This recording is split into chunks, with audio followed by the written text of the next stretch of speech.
This program sponsored by Marwadi University, Rajkot, Gujarat. Join Global Campus for a 360-degree education.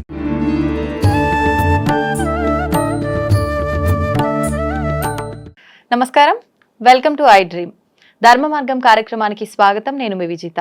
ప్రస్తుతం మనతో పాటు ఉన్నారు ప్రముఖ ఆధ్యాత్మికవేత్త సుభాష్ శర్మ గారు. ఇప్పుడు గురువు గారితో మాట్లాడి మరిన్ని విషయాలు తెలుసుకుందాం. నమస్కారం గురుగారు. శ్రీమాత్రి నమః. గురుగారు, శ్రావణ పౌర్ణమి, ఈ పౌర్ణమిని మనం 2-3 రకాలుగా పిలుచుకుంటాం. జంధ్యాల పౌర్ణమి అని చెప్పి, రాఖీ పౌర్ణమి అని చెప్పి పిలుచుకుంటాం. అసలు ఈ పేరు ఎందుకు వచ్చింది జంధ్యాల పౌర్ణమి అని చెప్పి, ప్లస్ రాఖీ పౌర్ణమి? అన్నాదమ్ముళ్ళు అక్క చెల్లెళ్ళ బంధానికి ప్రతిరూపము, ఒక ప్రతీక రాఖీ పండగ, రక్షాబంధనం అని చెప్పి జరుపుకుంటూ ఉంటాం. ఈ మధ్య కాలంలో నేను విన్నది ఏంటంటే, రాఖీ పండగ అనంటే ఒక రక్ష, మనం ఒకరు మేలు కోరుకొని కట్టేదాన్నే రాఖీ పండగ అంటారు, కానీ అది సోదరులకు పరిమితం కాదు అని చెప్పి. నిజంగా అది కరెక్టేనా? అసలు ఈ సాంప్రదాయం, ఆచారం అనేది ఎప్పటి నుంచి కొనసాగుతూ వచ్చిందంటారు? తెలియజేయండి. చాలా మంచి ప్రశ్న అడిగారమ్మా, తప్పకుండా తెలియజేస్తాను. ముందుగా ప్రేక్షకులందరికీ శ్రీమాత్రే నమః, శ్రీ గురుభ్యో నమః. నమో దేవ్యై మహాదేవ్యై శివాయై సతతం నమః. నమ ప్రకృత్యై భద్రాయై నిహతాం ప్రణతాస్మిత. రాఖీ పౌర్ణిమ అంటే దీన్ని రక్షాబంధనము అని పిలుస్తూ ఉంటాం మన సనాతన ధర్మంలో. ఇది పౌర్ణిమ రోజునే ఎందుకు ఆచరిస్తాము అంటే గనక దీనికి ఒక చిన్న కథ చెప్తాను. అలాగే. పూర్వకాలంలో దేవేంద్రుడు రాక్షసుల మీద యుద్ధానికి వెళ్ళేటటువంటి వాడు. రాక్షసుల మీద యుద్ధానికి వెళ్ళి ఘోర అపజయం పొంది ఇంటికి వచ్చాడు. అలా ఒక 2-3 సార్లు ఈ యొక్క రాక్షసులపై యుద్ధానికి వెళ్ళాడు. ఎన్నిసార్లు వెళ్ళినా ఓడిపోయి వచ్చేటటువంటి వాడు ఇంద్ర పదవిని పోగొట్టుకున్నాడు. ఇంద్ర పదవిని పోగొట్టుకునేసరికి ఇంద్రుడు లేడు కాబట్టి ఆ స్వర్గం అంతా కూడా రాక్షసుల పాలైపోయింది. అంటే రాక్షసులే పరిపాలించడం మొదలు పెట్టారు. అలా మొదలు పెట్టేసరికి ఇంద్రుడు ఆ ఇంద్ర పదవిని పోగొట్టుకునేసరికి చాలా బాధపడుతున్నటువంటి సమయంలో సచీదేవి అనేటటువంటి ఇల్లాలు వచ్చింది.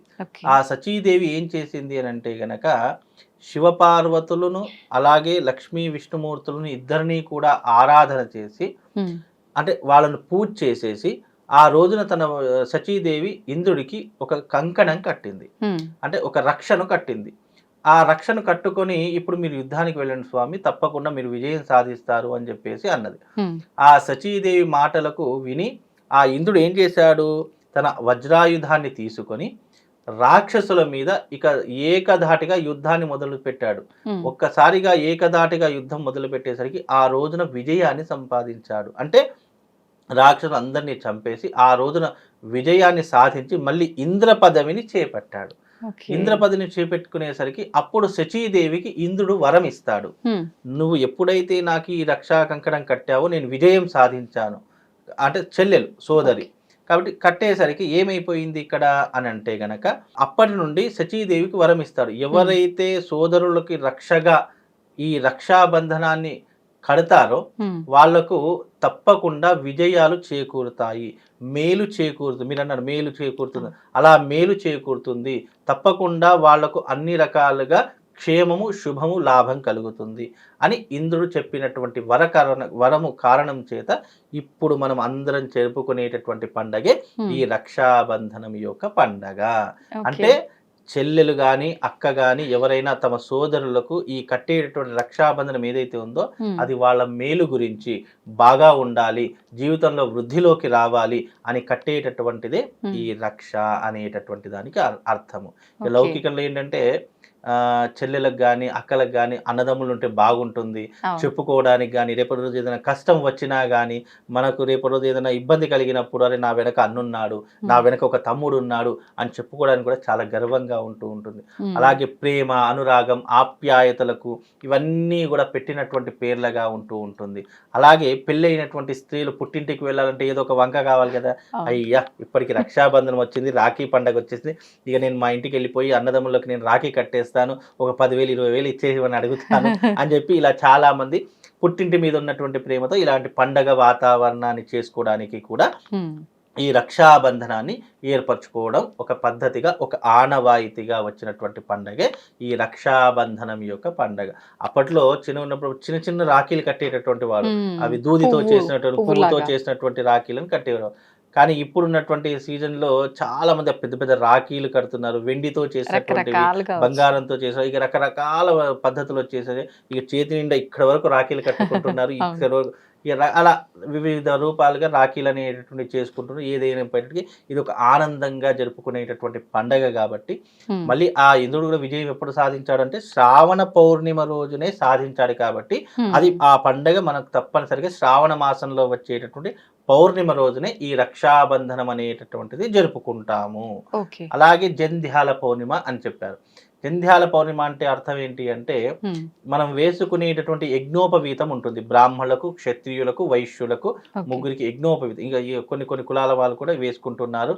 అయితే ఎవరైతే యజ్ఞోపవీత ధారణ చేసుకుంటారో ఆ జంధ్యాల పౌర్ణిమ రోజున పాత జంధ్యాన్ని తీసేసేసి కొత్త జంధ్యాన్ని వేసుకోవడం ద్వారా కూడా ఒక పద్ధతిగా చెప్పడం జరిగింది. గాయత్రీదేవి ఉపాసన చేసేటటువంటి వారు ఈ పౌర్ణమి రోజున గాయత్రీదేవి ఉపాసన చేసి చక్కగా గాయత్రి ఉపాసన చేసేసి ఆ రోజున పాత జంధ్యాన్ని తీసేసి కొత్త జంధ్యాన్ని వేసుకోవాలి. కొత్త జంధ్యం వేసుకోవడానికి ఇది అనువైనటువంటి సమయంగా మనం సంవత్సరానికి ఒకసారైనా జంధ్యం మార్చుకోవాలి అని చెప్పి సనాతన ధర్మం తెలియదు. ఆ సంవత్సరానికి ఒకసారి ఏ రోజు మార్చుకోవాలి అంటే ఈ శ్రావణ పౌర్ణిమ రోజు, జంధ్యాల పౌర్ణిమ కాబట్టి ఆ రోజున కొత్త జంధ్యం వేసుకుంటే మనకు శుభం లాభం కలుగుతుంది. కాబట్టి ఈ రకంగా జంధ్యాల పౌర్ణిమ అని కూడా పిలవడం జరుగుతూ ఉంది. ఇక తరువాత దీనిని పౌర్ణిమ, శ్రావణ పౌర్ణిమ అని కూడా పేరు. ఈ శ్రావణ మాసంలో పౌర్ణిమ రోజున రాత్రి 9 గంటల నుండి 10 గంటల మధ్య సమయంలో విశేషంగా అమ్మవారి యొక్క ఆరాధన చేయాలి అని చెప్పి మనకు శాస్త్రం తెలియజేసింది. రాత్రి సమయం 9 నుంచి 10 గంటల సమయంలో ఎప్పుడైతే ఆకాశంలో చంద్రుడు నిండుగా ఉంటాడో ఆ సమయంలో మనము ఏకాగ్రత అంటే ఒక మంచి ప్రదేశంలో కూర్చోవాలి. లేదా చంద్రుడు మనకు మంచిగా టెర్రస్ ఉంది, మంచిగా ఒక బంగ్లా ఉంది, దాని మీద కూర్చోవడానికి అన్ని రకాలుగా మనకు అవకాశం ఉంది, చంద్రుడి యొక్క కిరణాలు సంపూర్ణంగా మన మీద పడుతున్నాయి, మనం చంద్రుని చూడడానికి అవకాశం ఉంది అన్నటువంటి ప్రదేశంలో కూర్చుని ఆ రోజున లక్ష్మీదేవి విగ్రహం కానివ్వండి, శ్రీచక్రం కానివ్వండి, ఏదైనా ఒకటి తీసుకొని ఆ రోజున ఆవు పాలతో అభిషేకం చేసుకుంటూ ఆ రోజున అమ్మవారిని ఎవరైతే ఆరాధన చేస్తారో వాళ్లకు విశేషమైనటువంటి పుణ్య ఫలితాలు కలుగుతాయి. ఈ శ్రావణ మాసంలో మీ దారిద్ర్యాన్ని, మీ యొక్క శత్రునాశనాన్ని ఎవరైనా చేసుకోవాలి, మాకు అదృష్టం కావాలి అని అనుకునేటటువంటి వాళ్ళు ఈ శ్రావణ పౌర్ణిమ రోజున రాత్రి 9 నుంచి 10 గంటల ప్రాంతంలో చక్కగా అమ్మవారి యొక్క అభిషేకం చేసుకోండి.